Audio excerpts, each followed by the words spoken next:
I'm Angelika. I'm a nurse practitioner and I'm running for U.S. Representative for District 12. I'm here today at the end of a very long day to talk to you about legalization of cannabis. I was speaking with a friend of mine earlier today and she told me that she was against legalizing marijuana because she felt that it was going to destroy society. Then she had a conversation with a friend of hers who is terminally ill with cancer, and she is having to go to the doctor every, I think it's 6 weeks, to renew her cannabis THC prescription of either indica or sativa, and it costs $100 each time she has to go. So not just is the medication expensive, but getting the prescription to get the medication is expensive. It's an expense that people should not have to go through in order to get the relief that they get from this plant. But it is a Schedule I nationwide on the national list of drug schedules through the DEA. It was misplaced there to begin with. There's a long history on that, and one of the books that I like that talks about it is called Chasing the Scream by Johann Hari. Really good book, really a lot of history, a lot of intense stories explaining why it's so important to legalize this medication. So first and foremost, even if you're conservative, the first thing that it does within 3 to 6 months, and we've seen it in countries that have done this, is it drops the crime rate by 50%. Because you're taking away from the cartels their entire business. You won't need a wall. That'll save us billions of dollars. We won't need a wall to stop the runners running the marijuana across the border because we already have it here. And what we have, we know the strength of it. We know it's not cut with anything dangerous. We know it's not sprayed with anything dangerous. We have control of it. Sort of like the difference between a beer and bathtub gin. So prohibition doesn't work. We learned that before through a long, torturous battle. And we're stepping into it again.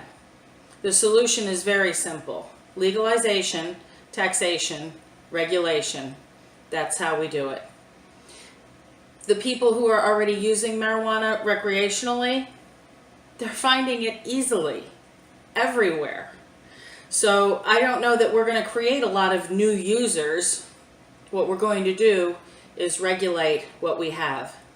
And just like we do with alcohol, because you can't buy Jamaican rum here the way they sell it there, and you cannot buy German beer here the way that they make it there because it has too high of an alcohol content, right? You can't, I don't even know if you can do it now, but years ago you could not buy rum-filled or brandy-filled chocolates here because they're edibles, right? They have alcohol in them and they didn't want, I don't know, kids to get involved with them, whatever. I don't know if that's still in play or not. But these are all things that our government already regulates as far as alcohol goes, and it's time to step on board with cannabis.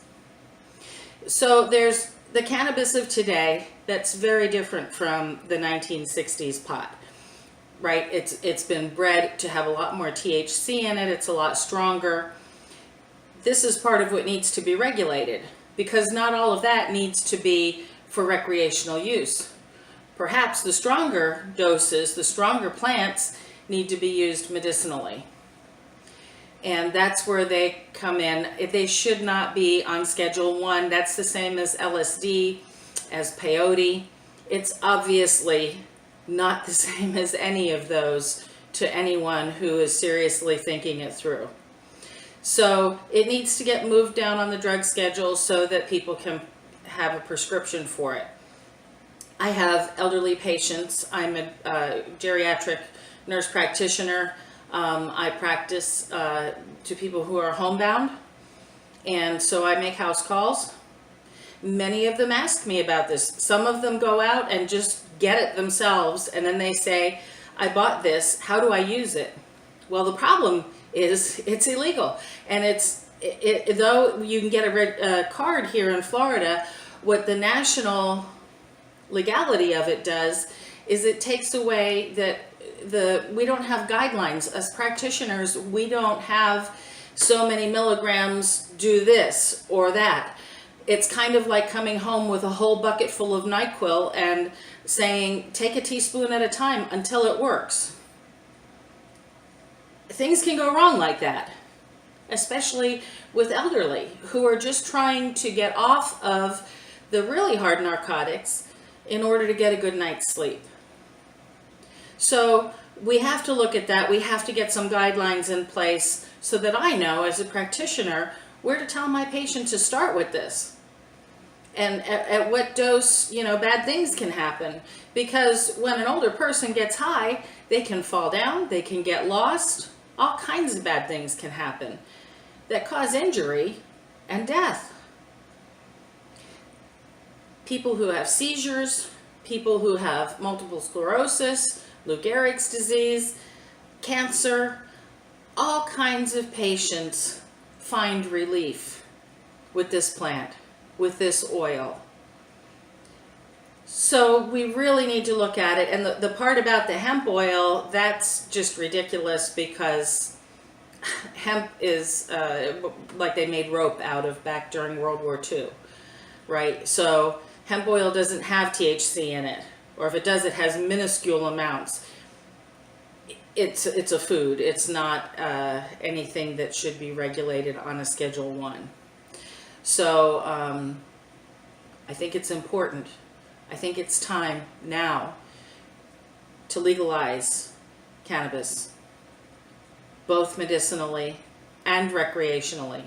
Regulate it, tax it, shut down the cartels right now today,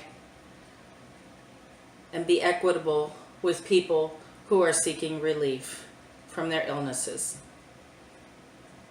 I'm Angelika Purkis.